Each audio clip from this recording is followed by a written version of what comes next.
sisters. Tonight we are not talking about fantasy. We are talking about what happens when a nation crosses a line and the people of a country are forced into a fight they never wanted. Call it Country X.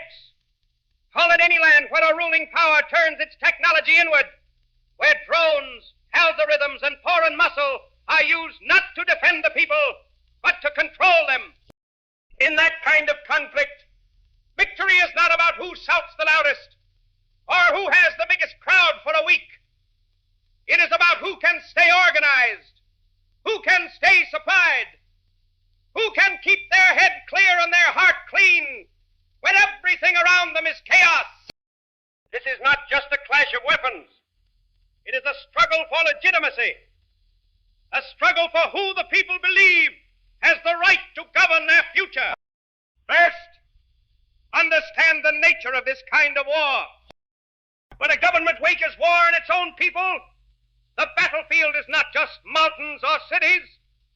The battlefield is every home, every network, every conversation. It is a fight over control and influence, over what story the nation believes. A rebellion is not judged only by how hard it can hit. It is judged by whether it can survive the first wave of shock, whether it can coordinate, whether it can show the people that it is more disciplined and more just than the power it stands against. Tactical victories, one raid, one battle, one flashy drone shot, mean nothing if they are not tied to something larger. Without a plan, without restraint, without an ability to organize life in the middle of crisis, even big victories vanish like smoke. That is why the structure of the force matters. You can think of it in 5 pillars. Main forces, raid forces, special operations forces, logistics and supply chains, intelligence. Main forces are the backbone. These are the defenders, the ones who hold ground, who keep order when the dust settles, who show the people that this is not just a mob. It is a movement. Raid forces are the fists that never sit still. Small, fast, unpredictable. They strike where the enemy feels safe, forcing that enemy to spread out, to waste resources, to fear the night. Special operations forces are something else entirely. They are the scalpel. They require the best intelligence, the tightest communications, the strictest discipline. They are reserved for those rare missions where precision matters more than volume. When one target, one node, one decision maker can change the tempo of the entire conflict. But none of those pillars stand if logistics fails. No water, no food, no medicine, no batteries, no spare parts, no fight. Logistics is not glamorous. It is planning, spreadsheets, routes, redundancies. It is people who understand finance, operations, and supply chains. Those people, the quiet ones in the background, make sure that resistance lasts longer than a single season. And above it all, intelligence holds everything together.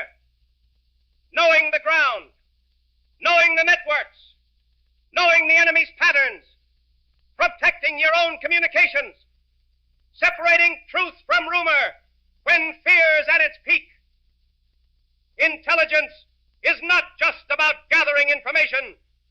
It is about making good decisions in the middle of the storm. Now, add technology. We live in the age of drones and artificial intelligence. States can watch, track, target, and predict in ways that older generations never imagined. In a place like Country X, the government may own the satellites, the data centers, the automated weapons, and the long-range sensors. But technology does not erase human nature. It does not erase morale. It does not erase creativity. It does not erase the will to adapt. Machines can see shapes and patterns. They cannot understand courage.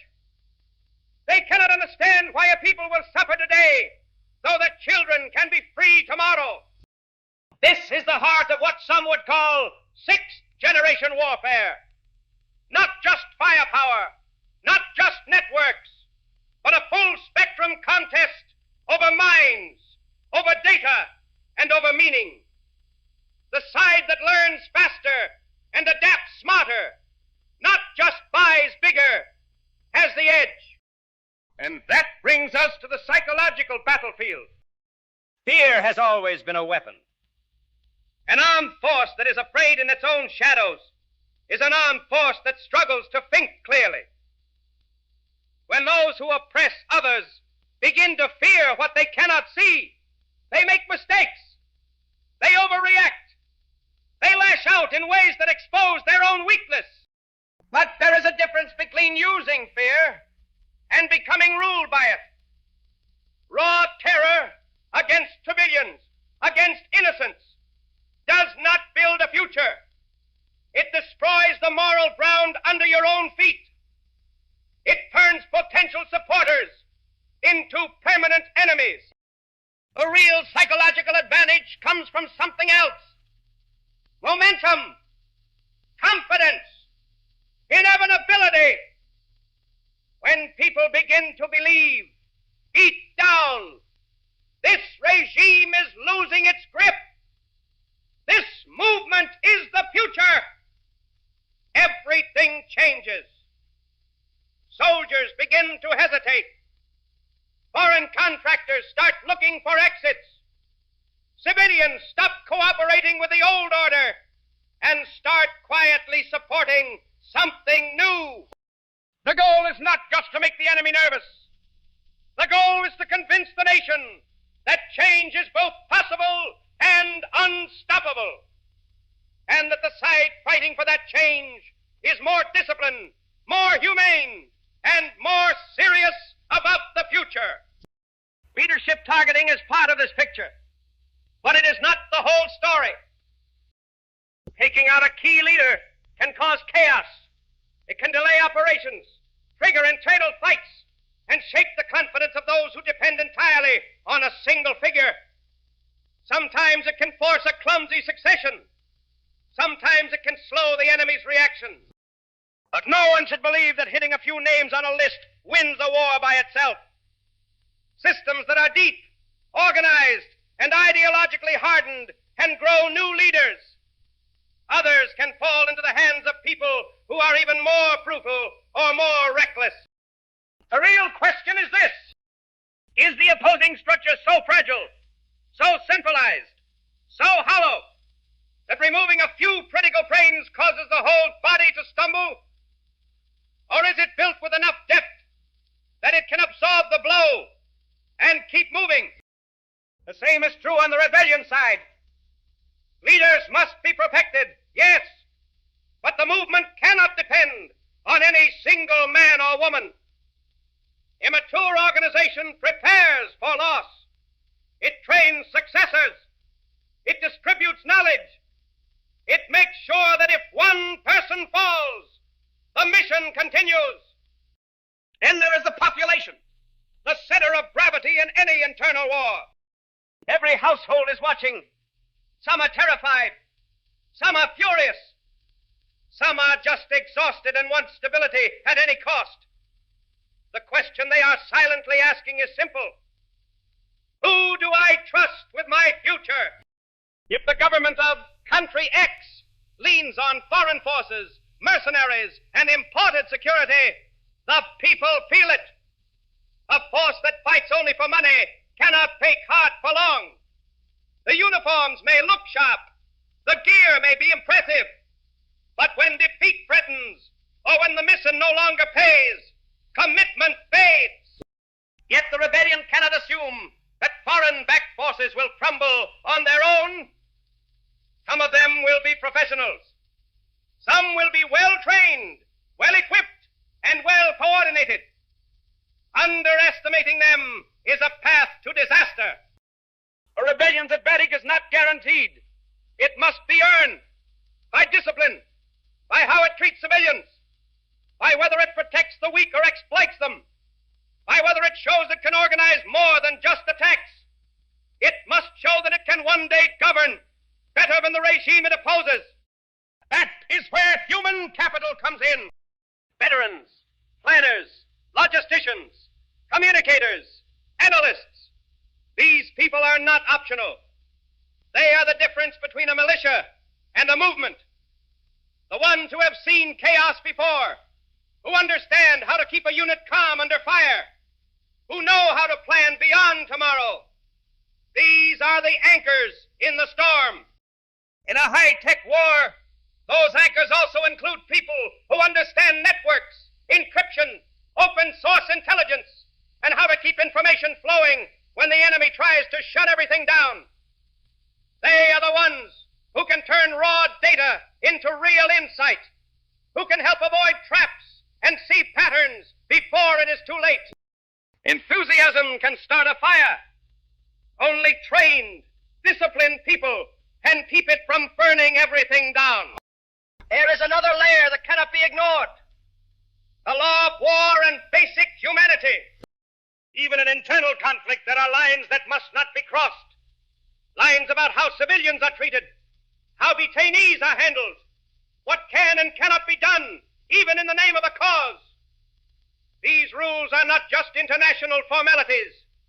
They are guardrails to keep a movement from losing its soul.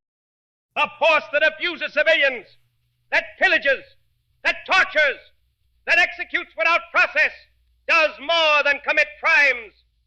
It tells the nation, we will be no better than those we fight.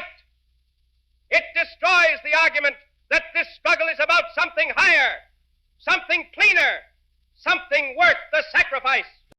If a rebellion claims moral high ground, it must act like it. Not occasionally, consistently, especially when it is hard. Now, what does all of this mean for a hypothetical conflict in country X? It means numbers alone are not enough. It means rage alone is not enough. It means technology alone is not enough. Victory, if that word even fits a situation of so much loss, belongs to the side that can combine a clear purpose, a cohesive structure, reliable intelligence, resilient logistics, disciplined leadership, respect for civilians, and the patience to outlast the stronger but hollow opponent. In a war like this, the government may have the drones, the AI, the servers, and the foreign backing. But the people, if they are organized, disciplined, and morally grounded, hold something the regime can never purchase: legitimacy. In the end, survivability and sustainability do not come from a slogan or a single speech. They come from building a system, main forces, raid elements, special units, logistics, intelligence, political leadership, and ethical restraint, all working together as one. That is how a movement endures. That is how a nation, even in the darkest hypothetical, can still find the path back to the light.